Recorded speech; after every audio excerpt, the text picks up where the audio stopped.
Presiden PKS Ahmad Syeku optimis partainya memenangkan 60% suara dalam Pilkada serentak 2024. Hal tersebut disampaikan Syeku setelah rapat pimpinan nasional Rapimnas DPP PKS di kantor DPTP PKS Jakarta Selatan pada Kamis 19 September 2024. Syeku mengatakan dan mengerahkan seluruh sumber daya partai demi memenangkan Pilkada 2024. Ia meminta para kader PKS untuk tetap solid dan berjuang secara maksimal untuk memenangkan Pilkada. Presiden PKS itu juga meminta masyarakat ikut mensukseskan Pilkada serentak 2024 yang akan segera tiba. Ia berharap masyarakat memilih pemimpin yang berkualitas untuk kemajuan Indonesia. Sebelumnya, PKS mengkonfirmasi kadernya akan berpartisipasi sebagai calon gubernur maupun sebagai calon wakil gubernur.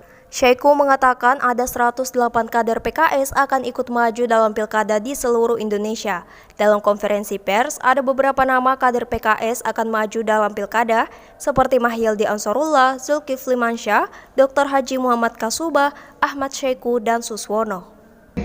Kita akan mengkonsolidasikan seluruh sumber daya partai, baik struktur, pengurus, anggota, termasuk pejabat publik dan para dewan pakar Partai Keadilan Sejahtera untuk bergerak dalam satu komando, berjuang secara totalitas untuk memenangkan Pilkada 2024.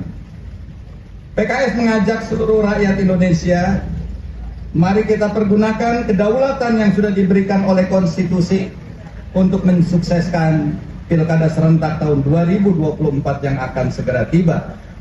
Silakan gunakan hak pilih untuk memilih pemimpin-pemimpin yang berkualitas dan berkomitmen untuk memajukan daerah di seluruh negara kesatuan Republik Indonesia serta menghadirkan keadilan dan kesejahteraan.